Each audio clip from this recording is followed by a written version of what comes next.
Hey there, doodle lover. Are you ready to finally feel proud of your doodle's behavior? Not just their adorable face? Then don't miss my free 10-day Doodle Parent Challenge starting September 5th. It's the training reset you've been craving. Live, science-backed, and built just for doodle parents like you. Head to thedoodlepro.com/parent challenge to save your free spot now. That's thedoodlepro.com/parent challenge. I'll see you inside.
Doodle breed dogs are easy to love, but can be challenging to parent.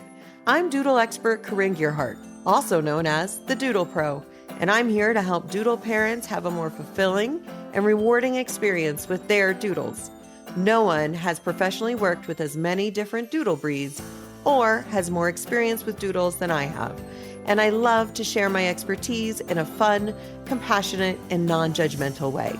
From my years of work and education in the pet care and dog training industry, I have an incredible network of skilled training, grooming, and veterinary professionals to share their knowledge with you and give you the doodle-specific answers you're looking for. I hope you enjoyed today's episode as I help you parent your doodle like a pro.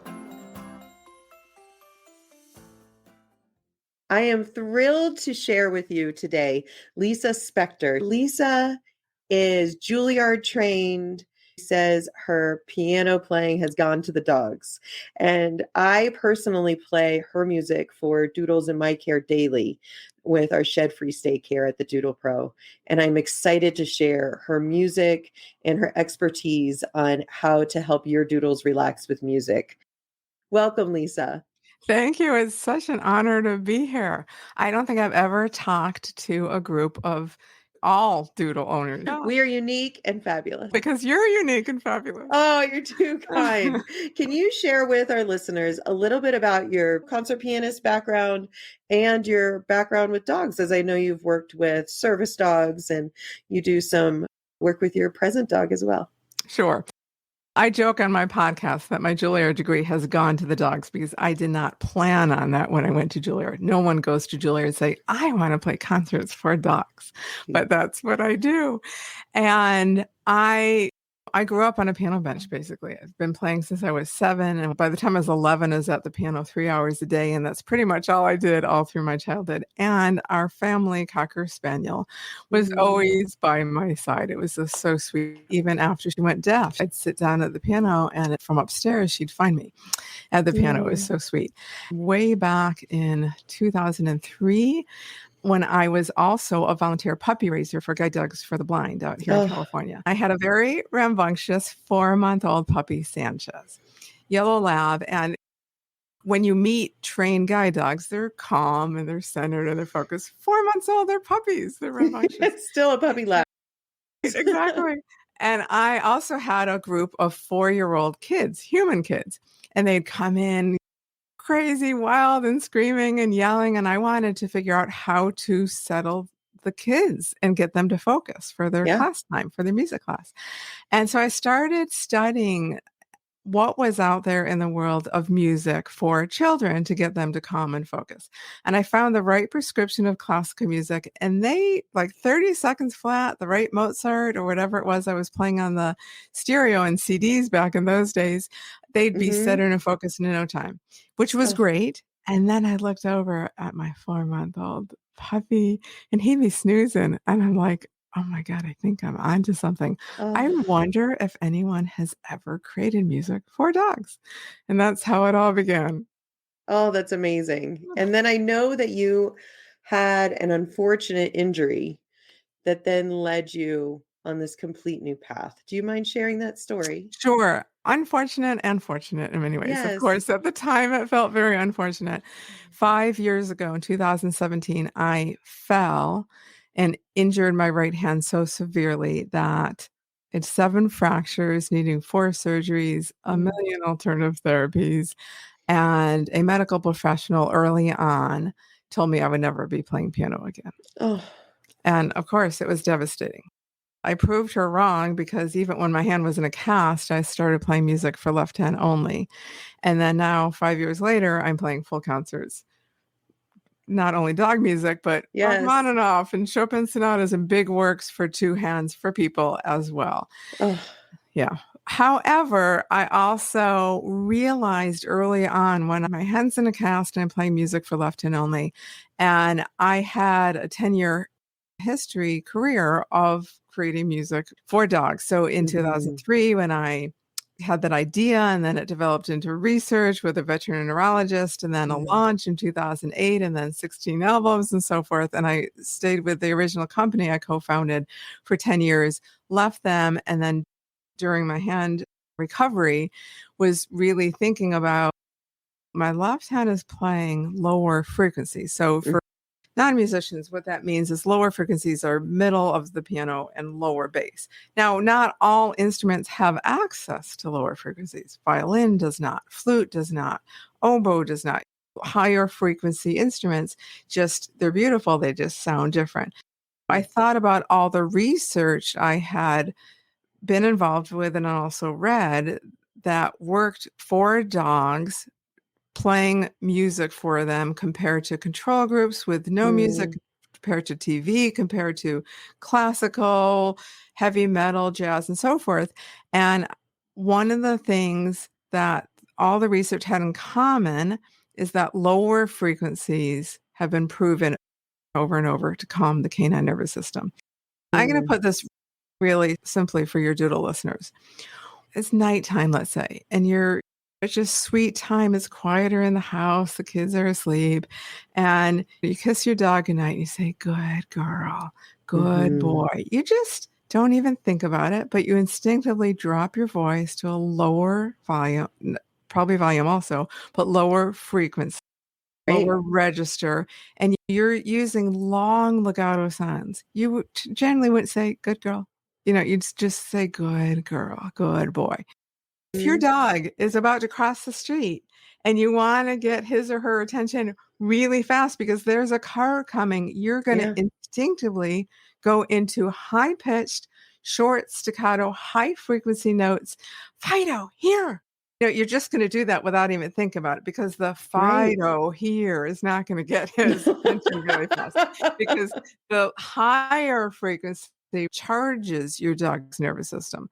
The Mm. lower frequency with the slow down, lower, long legato lines in music terms calms the canine nervous system. So that's what I Mhm. do in music. And sometimes, no, not all the time, but sometimes I do that with my left hand only. Amazing. And for our listeners, stay on until the end of the episode. Lisa is going to play live for us a special piece that she knows helps really relax your dogs and apparently children too. For Yes, my yes. house of boys, I will be sure to be making sure that they listen to this song as well as the rest of your music. I'm always streaming. And I'm going to watch to see when I'm playing it for the dogs if they're calming down too. I know that your music is used all over by pet professionals and shelters. Where is your music being played now for dogs to be helped to relax? So when I was with my first company I co-founded, I was volunteering in shelters. Probably so many of us have done that or do that. And we all know that the dogs who are anxious generally don't get adopted Yeah. because they're not always wanted. So I knew if I could do something to really relieve their anxiety, that it would improve their chance of adoption. So this was way back in 2008 when everything was in CD format. I personally started reaching out to shelters and put something on the website saying, we Yeah. have free music for you. Would you like us to send you a CD? Us meaning me stuffing envelopes in my home office. For the Bringing them dogs. to the post office myself, all for the dogs. But it was all worth it because I'll never forget this call from a shelter manager in Ohio. And he was in tears. And he said, Lisa, this is the first phone call from my desk I have been able to make in 10 years because it's finally quiet in here. Because your Dogs. music has stopped the dogs from barking. And let me tell you about Trello. Trello has been in here a year. And finally, when he heard your music, he settled down and he got adopted. And he's in his forever home now. And I just knew I had to get this out more. So I applied for grants and got a grant from Bayer Animal Health, who I personally stuffed 500 envelopes to get those into shelters. And then they added 1,000. So last I know, I'm not in touch with the company, but last I heard it was playing in 1,500 shelters. Amazing. And now it's so much easier for us as listeners and pet parents. We don't have to reach out to you and ask for a hand-mailed CD. So what I do, I'm not going to say it loudly because then it'll start playing, but I use my smart speakers, Bexa, and I just say, play your music, and it streams into my home. It's just so easy. So where could listeners find your music, and what is the exact phrase of your album that they would look up? The album is called Doggone Calm. I have discovered that Alexa doesn't always quite understand that. So My Zen Pet is the name of the company. So sometimes that works better. In October, I'm coming out with an album that's actually taken from my podcast which is Meditating with Your Dog. And so that will be also under the title of My Zen Pet, the company title as well. Wonderful. Yes, there's a soundtrack that my Google Home always thinks when I'm asking for that album that it's like another Netflix soundtrack or something that has a similar name. So My Zen Pet, I'll start saying that instead of Doggone Calm because I over pronunciate each time to make it easy for myself. Right, exactly. And while people are playing music, particularly yours, which is free when you stream it, when they're playing it, there's a lot of misconceptions about the best way to use music for relaxation. And I know you've studied this a lot.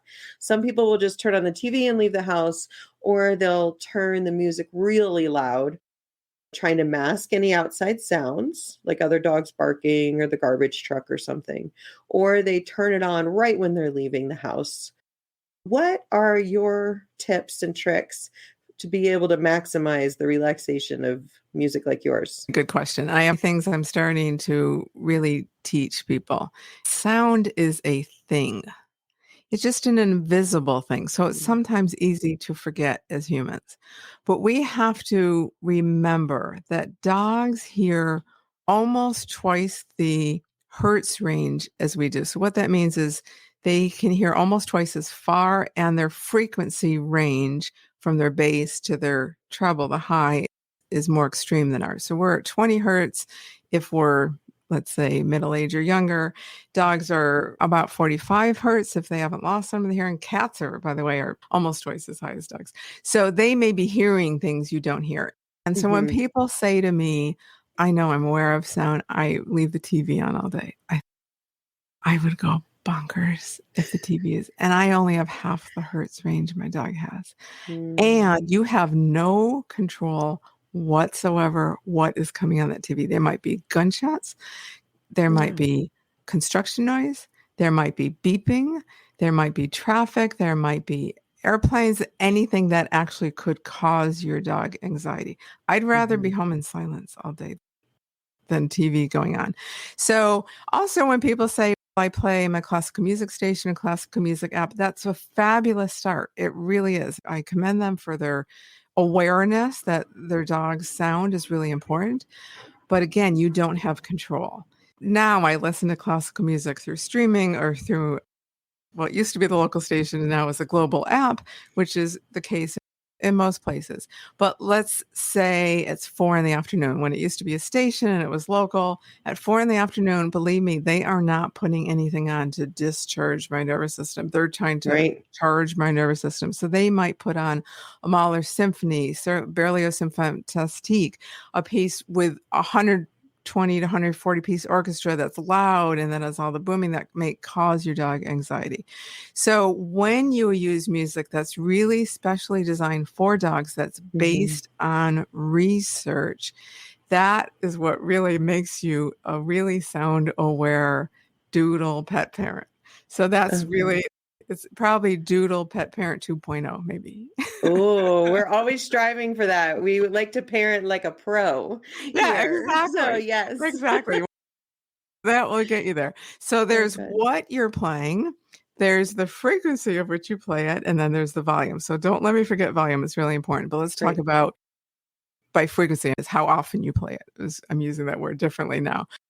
We're alluding to you don't want to play it. If your dog has separation anxiety, you don't want to. Dogs are so smart.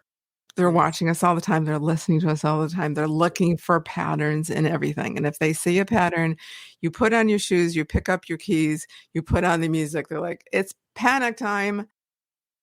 They're always watching for those departure cues. Yeah, exactly. So don't add that to a departure cue. So when you asked earlier, where is it playing? It's also used in homes, obviously, but veterinary practices. It was the music I originally recorded is a big part of the fear-free movement. Dr. Marty Becker's fear-free movement. And so if you're using it at home, veterinarians prescribe it 30 minutes a day. Listen together. It's music that's for both ends of the leash. Yeah. It is music that is just as helpful at discharging your nervous system. And no matter what, if you have a dog who has any bit of anxiety, they will pick up on your anxiety around their anxiety. It's just continuous. So you want to really address both ends of the leash, which is why veterinarians prescribe it 30 minutes a day. It doesn't have to be the same time of day, but because dogs are so good at patterns and it's a good nighttime ritual, just sit down together and have some quiet. And your dog will be like, oh, thank you for this peace and quiet. And then you can use it as a bonding time with your dog too. During those couch snuggles. Exactly. Yes. Exactly. They'll be snoring and you could read a book. It's not as sleepy. I don't make the changes in the music because I'm basing it on more research than I originally did with my original company. It's very calming, but I haven't found that it's as sleepy. That's what people will tell me. So it's good for reading and just getting chill together and for bedtime. So volume, because I really want to talk about volume. Most people, like when I walk into one of those 1,500 shelters and I hear my playing, I cringe because it's too loud.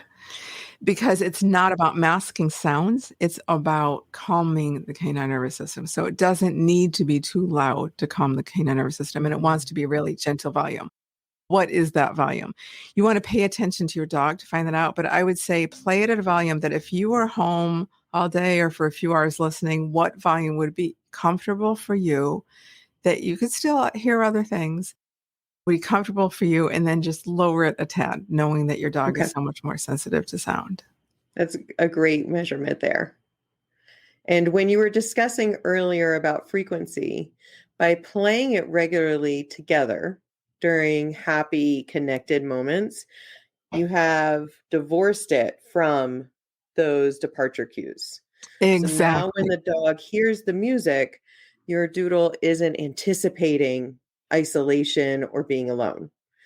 Exactly. The emotional connection they have to that music is something positive. And it's not the same as when they see you get your shoes on, grab your purse, grab your keys, where the anxiety level's rising. Exactly. They're building the association that the music means to be calm. All is good with the world. My person is with me. And still don't play it right before you're leaving. if your dog has any bit of separation anxiety, even if they don't, because it's just healthy for dogs anyhow. Mhm. Play it an hour, half an hour before you leave and start to mix up that pattern as well. But don't play it right before you're out the door. I tell you all this, and I'm going to tell you the same thing if it's a thunderstorm, if it's fireworks, if Yeah. it's something your dog is thunder phobia. But I get emails every day from people who say, my dog is thunder phobia. I've tried everything else, didn't know what to do, saw your music and streaming. I tried it and it worked. So Yes. sometimes every dog is different. Sometimes it needs some conditioning, it needs some training. Other times it's like a pill and it just does work. And every dog is different. So it's really about paying attention to your own dog and finding out also pay attention to where they are in relationship to the source of the sound. Do they go Mhm. near the speakers? Do they go away from the speakers? If they want to leave the room, let them leave the room. Yes. And also be careful what other sound sources are in the house, because you might have a TV, your husband might be watching a football game in one room, your Yelling at the game. teenagers yelling at the Yes. game, you're yelling at this box your dog doesn't know. It's just your teenagers listening to heavy metal in one room, and you're put the sound in the other room, and your dog, because they're dogs, we love them because they love us, will put themselves in the middle of this cacophony of sound. And Mm. as much as possible, create a quieter environment where they can just hear the music, if that's conducive to your home environment. Yes, my husband is a huge Cowboys fan. And now that we have kids, he watches his language, but his temper is still there when his Cowboys are disappointing them. And our dog Nestle wants to be with us more than Yeah. anything. Yeah. So he'll be there, but you can see some signs of anxiety, Right. licking, yawning. And him and I don't really be yelling at the TV either. I enjoy football, but not at that level. And so Nestle and I will go enjoy a quieter space together. Oh, that's And so sweet. That's so sweet. Or yes. even do something like at 4 in the afternoon, I want to put on, and I'm working, I want to put on Mhm. music to charge my nervous system. Yeah. My Zumba playlist like gets me going, but I don't, and I might put it a little too loud for Yeah. Gina, for my 13-year-old black lab, but I'll give her the option. I'll give her a chew bone and put her, if it's cool enough, outside or somewhere where it's like, she doesn't, because she always wants to be near me, but Right. she's like really happy chewing her bone. So it's a good time to have some separate time too. Perfect. So you talked about frequency and volume and then choice of music. You Yeah. were talking about like pitch. So lower frequencies calm the canine nervous system, which is why I start my podcast theme music is left hand only. I'm going to play some left hand only music for your members today. Yeah. And lower frequencies just are faster at calming the canine nervous system. The piece I'm going for dogs, so it's written for your dogs, who's ever listening, by a current day composer. It's not all left hand, but if you visually watch me, and then also if you listen, you'll notice many Mhm. places where my right hand, which generally plays higher frequencies, crosses over and reaches for the lower bass, the lower frequency notes. Mm. So it's over and over that those come in, because they're quite prominent. Sit and stay right there. We'll be back right after this quick break. Hey, quick break, because I've got something just for you. If life with your doodle feels more chaotic than calm, you're not alone. But you don't have to do it alone either. I created the Doodle Parent Challenge to help you go from frustrated and confused to confident and connected in just 10 days. No force, no fear, just science-based tools that actually work for doodles. It's free. It starts September 5th, and I'll be there guiding you live. Head to thedoodlepro.com/parent challenge and grab your spot now. Let's make calm feel possible again.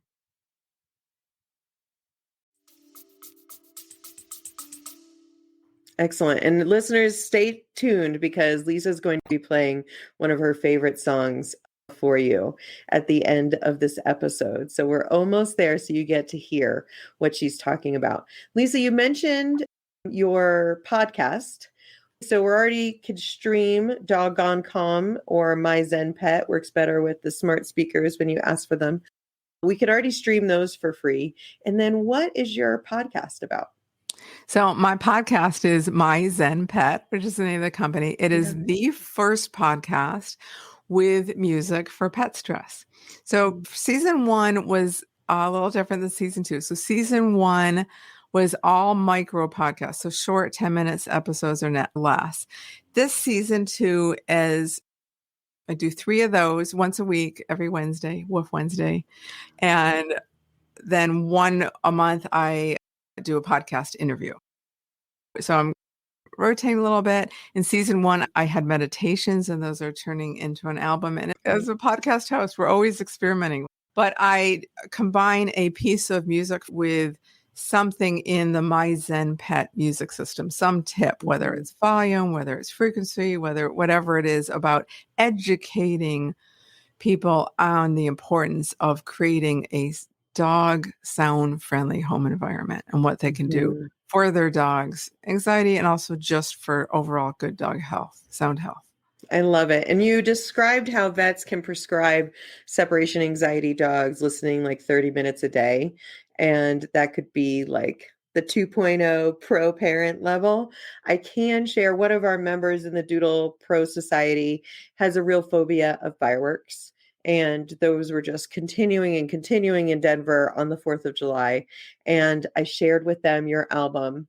And they went in the basement. So that gave them some kind of cover from the sound. And they said night 2, because they kept going for a few nights of the fireworks.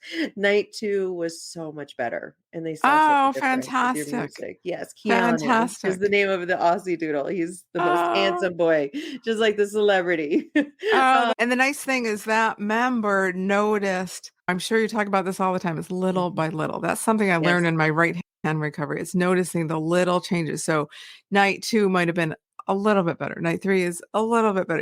Those little bit of improvements really do add up. They do. And I have different doodles visit me daily in my home for what we call shed-free stay here in Denver. And I don't have every day with them to spend 30 minutes to play your music, but we do play it consistently in our home. And I notice a difference when we do versus when we don't. They're in an exciting environment, like a shelter, not the same level of stress, but novel, other dogs, new dogs. I want them to be able to access relaxation. And it's the best. If you follow my Instagram, you always see like dogs like totally laying on each other, sleeping on the couch. I am often playing Lisa's music when that's happening. I might be doing my admin work while they are just dozing off. So relaxed. sweet. And I'm sure they sense your energy around that. Oh. Yes. Lisa, I know you've got a couple exciting things coming up. For people who are listening now in September, you've got doors that are opening just for a short period of time. Can you tell our listeners about that? Yes. So I also have a membership called the Dog Gone Calm Club. And in the club is where anxious dogs and their people de-stress with the My Zen Pet music system. And when this airs, you will have been a guest expert because I have once a month. I also have guest experts you're going to be talking about fearful barking. And I've had separation anxiety certified trainers. I've had veterinary neurologists who talks about energy healing. And I've had animal communicators. I love just curating that. I mean, I ask my members what they'd like. And so the membership is often closed, but we're doing a big opening at the end of September. And you can join the wait list at myzenpet.com/wait list. You can join the wait list for that, and you'll be the first to know when it opens. And we'd love to have you. So in addition to learning the My Zen Pet music system, which is all the things about volume and frequency and the order to do them in, I play monthly Dog Gone Calm concerts where I invite you to put your doodle on camera and tell us about your doodle and have that experience. So there's your prescriptive time listening with your doodle. And I remember you did a 4th of July concert. And I loved watching all of those relaxed pets that were able to feel more calm with the fireworks that can really just terrify them. And for listeners who are listening at any time, I know you also have a freebie for them just for listening to our interview today. Can you share that? And I'll also share the link in the show notes. Sure. So it's tips on how to use music designed for dogs for different behavior issues. And you can find that at myzenpet.com/tips. Thank you, Lisa. We are going to enjoy a little medley from you if you can share what it's called. And then I appreciate your staying on just for our private membership, the Doodle Pro Society, and playing a private show for them afterward. Thank you so much for sharing your skills. And I'm glad that your Juilliard training has gone to the dogs. Me too. So for your members, I'm going to be playing something for left hand only. For your podcast listeners, I'm going to be playing a piece written for your dogs. This is called Nocturne for Dogs, The Stillness of Night, written by a fabulous present day young live composer, Zach Goluboff Davis. He's American, and I met him on an agility field because I'm an agility. Gina's a 2-time agility champion, 13 still running. She's rocking the veterans class. And so I met him when I was running Gina. He was judging an agility trial. So he's a professional composer and an agility judge. So he speaks dog, in other words. So I was able to collaborate with him and educate him about the lower frequencies and so forth and how do you apply that. So it's just a beautiful piece. And again, just listen for those lower bass notes. If you're watching, you can see it with my right hand reach over to the bass. It's short, but it's really gorgeous. Thank you for playing us out, Lisa. Sure.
Lisa, I feel more relaxed already. This is the one time when I get snores. It's a compliment. Exactly. I love it. Your voice afterwards was smooth and calm, like I was listening to the classical station. Thank you. Thanks for joining me for this episode of the Doodle Pro Podcast. If you enjoyed the show, don't forget to rate and review us wherever you get your podcasts. And I invite you to follow me on Instagram at The Doodle Pro for behind-the-scenes peeks at all of the adorable doodles I work with daily.